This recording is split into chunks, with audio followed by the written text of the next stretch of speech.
Coming up next on The Voice of Alabama Politics, a tight race. Also, Gavan defends Harris.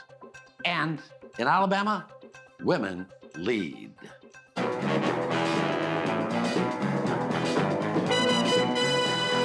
Wonder Woman. Smart, powerful, and way above average in good looks. All this and much, much more coming up next on The V.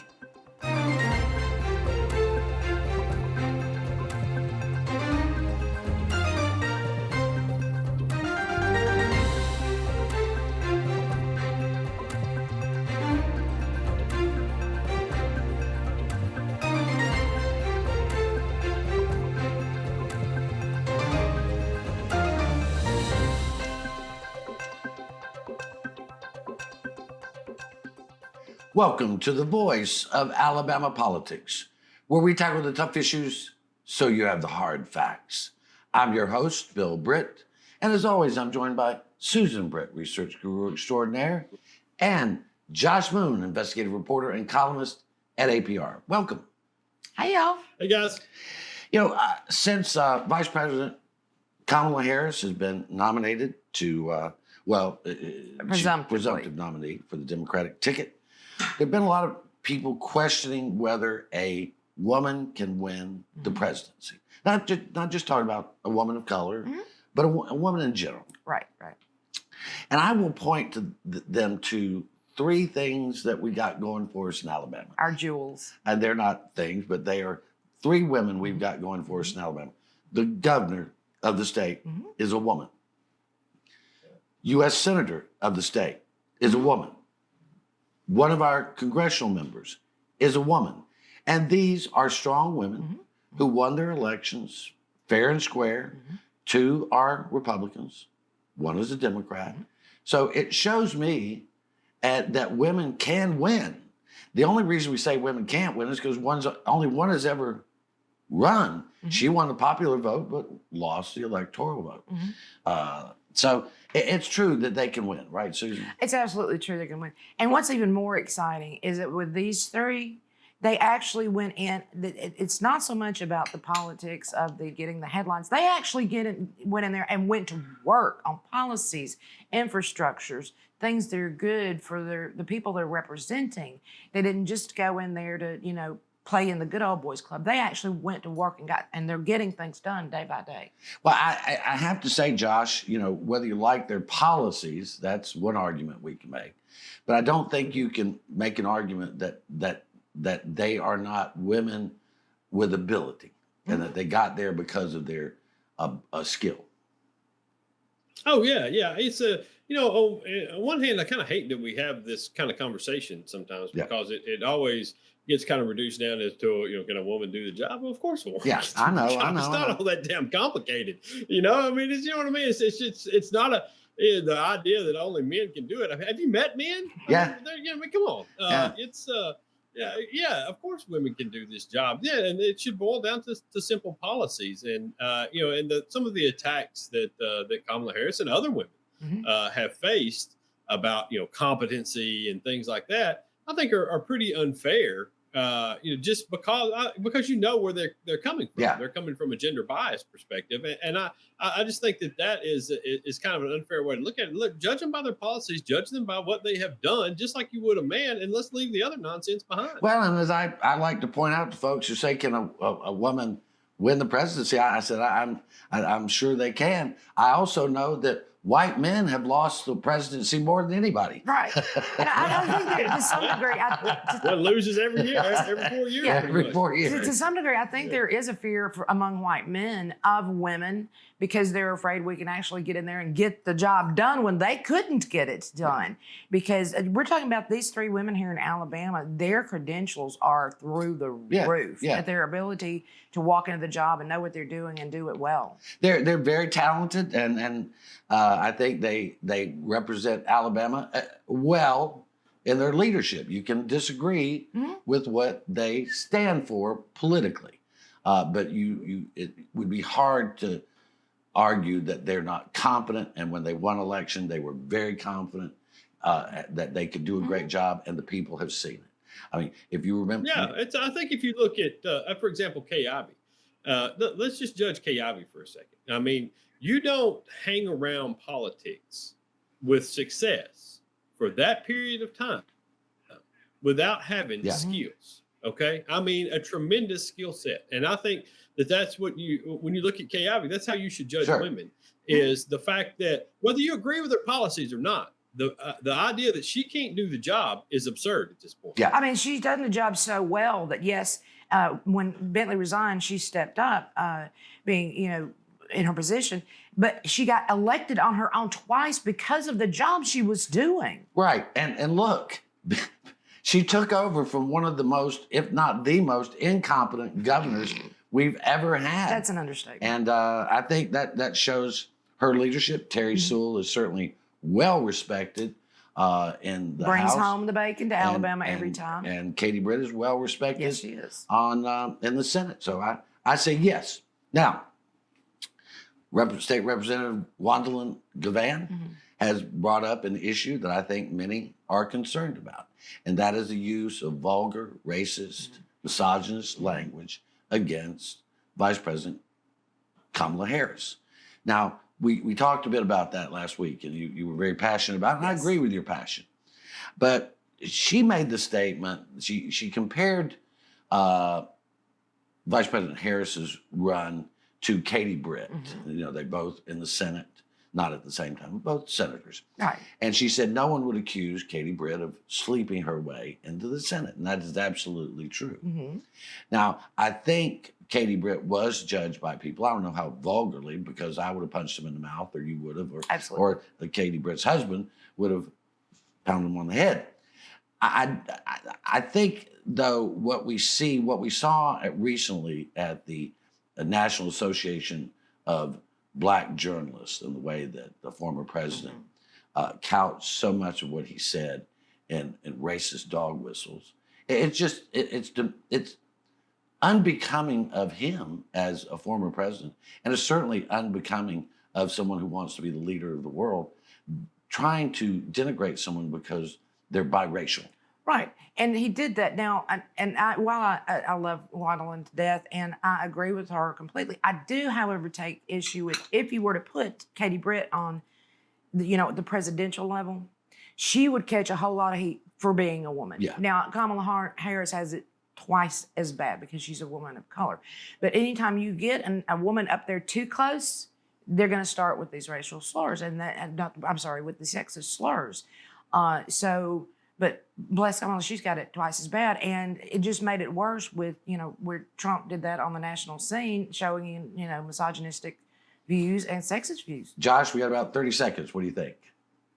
Yeah, well, I agree. Obviously, listen, I think that women face these things all the time. And the thing that has always troubled me about she slept her way to the top, wasn't there a man involved in that as well? You know what I mean? In this transaction that's taking place here, wasn't there a man who was doing the wrong thing? And so, but even beyond that, it belittles women to a point, and it diminishes what skill set and what contributions that they have, and it's very unfair to them. And you don't say similar things about men, even though we all know quite a few men in very powerful positions who all have a problem with sex and other things like that, or who have done some incredibly shady things to land their positions at the top. Yeah, and nobody says, nobody says he slept his way to the top. I mean, I've never heard that. That's a stretch. Anyway, you're watching the voice of Alabama politics. We'll be right back after this message.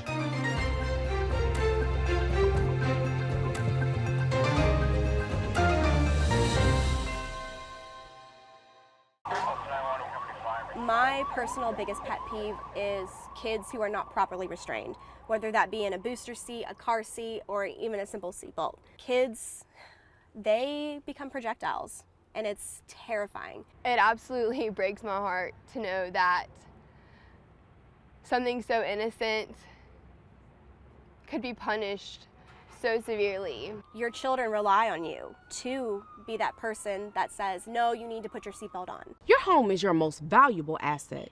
But what if someone tried to steal it from you? Property fraud is one of the fastest growing areas of fraud in the country today. As a district attorney, I've seen firsthand the devastating effects of property fraud. That's why I'm proud to support the Montgomery County Probate Court's REACT program. REACT is designed to protect your property and to give you peace of mind. By signing up, you'll receive an email notification if a document is filed against your property. This program is a game changer. It has the potential to prevent fraud and protect countless homeowners throughout Montgomery County. So don't wait. Sign up for REACT today and protect your home. Protect your home with REACT. Sign up today.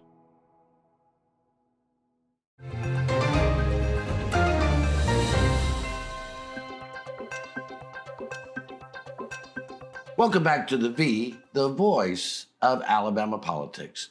The Senate last week passed the Kids Online Safety and Privacy Act by a bipartisan majority, 91-3. And Susan, even before Senator Britt went to the Senate, she won the election, but she had not, taken office yet. She said, we got together with her and had a little sit-down chat, and she said that this was going to be one of her priorities. She sure did. Back then, she said this was one of the priorities, and she helped deliver on this. She did. This has been a passion of hers for quite some time. She has young children at home, so she understands the struggles that parents go through with dealing with these algorithms that track children and try to continuously market to them or show them content that maybe they shouldn't see. Well, this kind of reels all of that in and helps parents have more control, and even to the point that it may be possible, if these companies don't respond to this bill, should it pass completely, that they would be held liable in some instances for allowing incorrect content to get to children. I agree with a lot of this, and I think my views will probably I don't know if I'm necessarily on the left here or how far to the right I am. Honestly, I think that all kids under 18 ought to be banned from social media. I think that there are now a number of studies out there that show the negative effects of social media on children, whether it's increasing anxiety and depression levels or whether it's increasing bullying.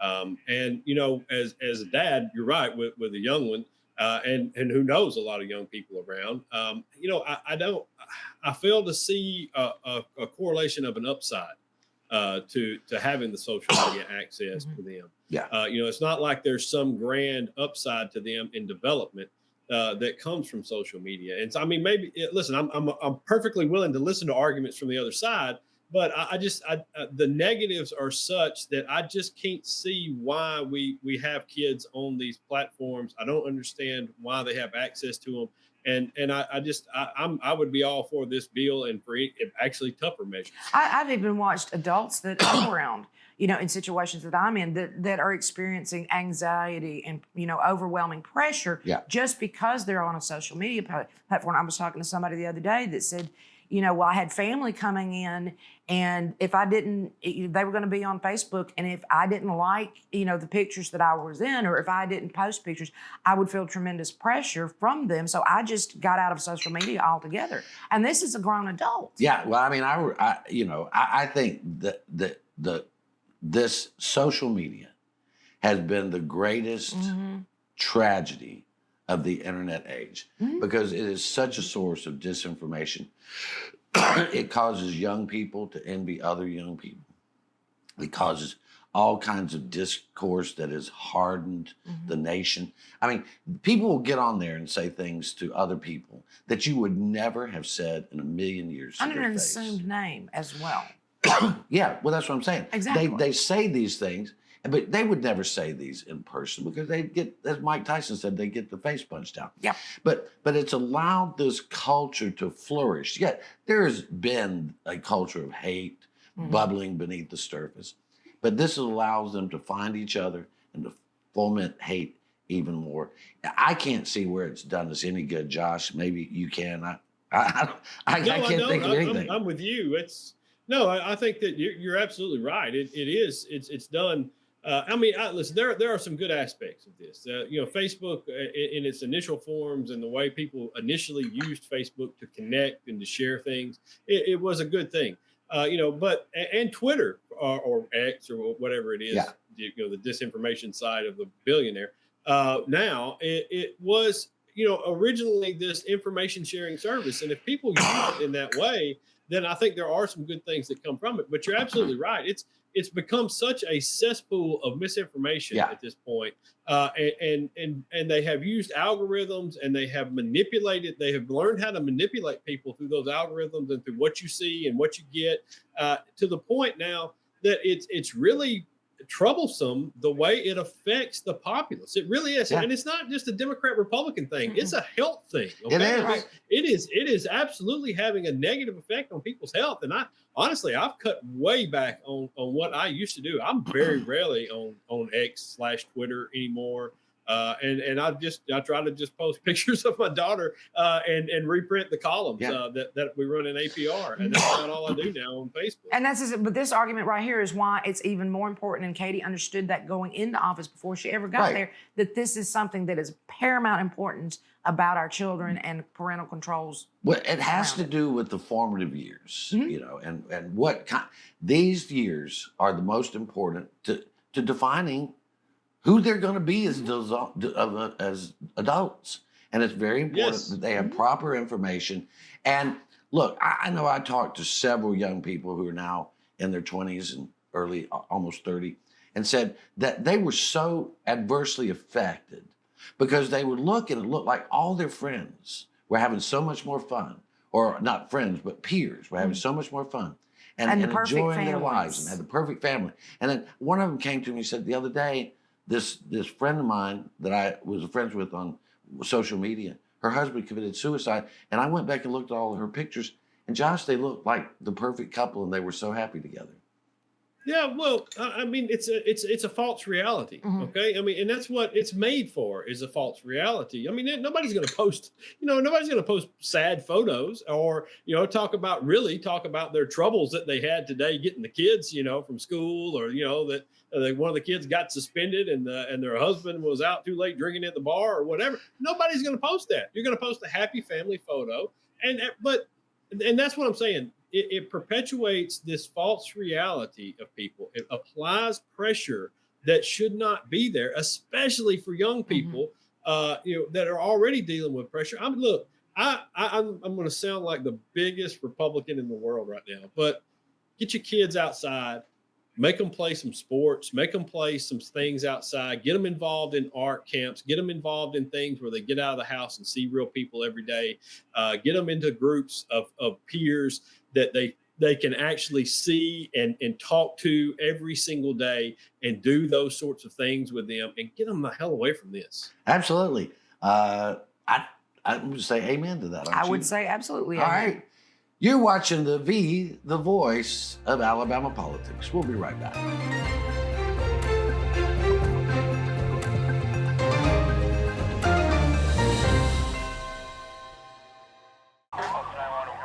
My personal biggest pet peeve is kids who are not properly restrained, whether that be in a booster seat, a car seat, or even a simple seatbelt. Kids, they become projectiles, and it's terrifying. It absolutely breaks my heart to know that something so innocent could be punished so severely. Your children rely on you to be that person that says, no, you need to put your seatbelt on.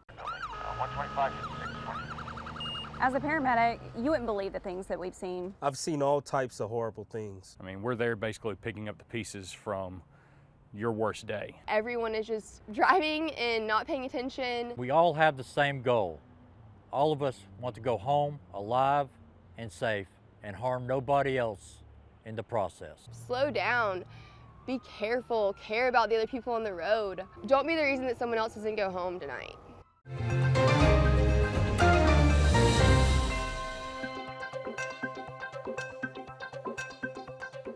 Welcome back to the voice of Alabama politics. Josh, you've been covering this story I'm sure for a decade or more. At And least. I don't know anybody outside of lawyers and tribal members that knows this story any better. There is a bill in Congress that was sponsored by Jerry Carl and Terry Sewell and many, many other of the Alabama congressional delegation to ratify and reaffirm the Poarch Band of Creek Indians' status as a Native American tribe who can bring land into trust. Now, that may sound complicated to some folks, but break it down as best you can. All right. So essentially, what this does is it reestablishes and reaffirms their federally recognized status and all the rights that they would have under this federally recognized status. And the reason for that this is necessary was there was a Supreme Court decision several years back, Carcieri. Some people may have heard of that, but regardless, what it essentially said is that it called into question whether or not some tribes that had been federally recognized post 1934, when the Indian Reorganization Act was signed, could essentially take land into trust and be recognized as a federal tribe. The Supreme Court, in their wisdom, decided that it was limited only to tribes that were recognized in 1934, and it just basically created chaos in the 70 plus years of decisions that had come from the Bureau of Indian Affairs since then. And so all this bill does is essentially give the Poarch Creeks the same rights that they have always enjoyed in this state prior to that Carcieri decision. And it is not, as some have alluded to, gaming expansion. No, it's not. It is not going to give them the right to open up casinos all over Alabama, which we've heard. And it's just a lie to promote the whole notion about, gambling spreading everywhere. No, what it does is it settles the long issue of people being able to take this status being into question and use it against Poarch Creek.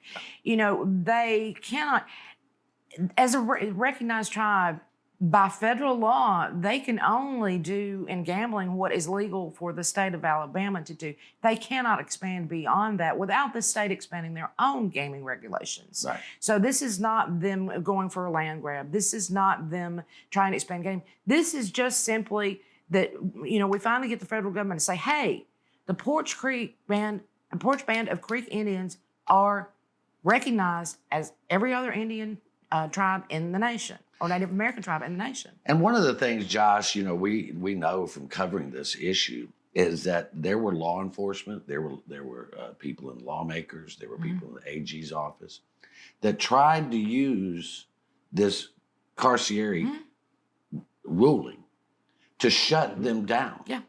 Now, if you look at what the Poarch Band of Creek Indians have done, and just the other day, I was going back through their website, and they have a portion on there where you can see their history and the historical photos.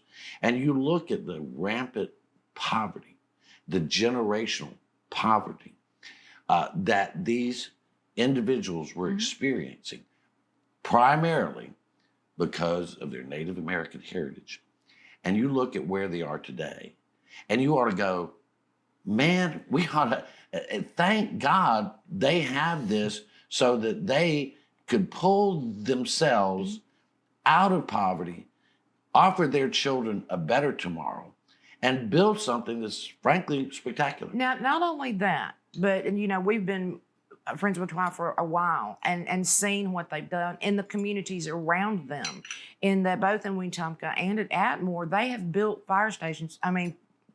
Grade A fire stations for those cities. Now, granted, they have to do that to be able to, if there is anything that happens on tribal lands, they have access to that. But they also open that up to the community for their use as well as putting money in schools and a lot of different businesses around the communities where they are. Well, Josh, we've had our differences with the Poarch Band of Creek Indians, not the tribe itself, but individuals over the years. But you know what? There is no denying this does not do anything to help them or hurt them other than acknowledging the law as it should have always been. That's it. Right. Yeah, and I should point out that I mean the differences that we've had have been political in That's right. nature, That's right. and whether or not certain proposals were good for the state overall. But this you're right. As a people, it is, and I've written it is extremely gratifying as an outsider who likes to see people succeed, especially people who have been wrong. It's extremely gratifying to see the strides that have been made and the way that they have taken gaming. It really could be a lesson for all of us if we learned it. I was thinking the same thing. Gaming and used it in such productive and beneficial aspects for their entire community. Mm-hmm. I mean, we're hopefully write some things here in the coming weeks and stuff about what they've done on the reservation and for the folks in the tribe. But you're right. It is the way they have been able to grow and prosper, should never be looked down on given where they started. But you're right. This thing, what this bill does is essentially set them on footing with all the other federally recognized tribes in the country. It does no more, does no less. Right. And here's the other big aspect that people need to understand. If somebody tells you that they can sneak a gaming facility onto some land that they bought somewhere, it's not true. The ultimate decision maker of this, according to federal law, is the governor of the state in which the tribe is located. So Governor Ivey now, Governor Ainsworth, or whoever later, is always going to have veto power over any of that.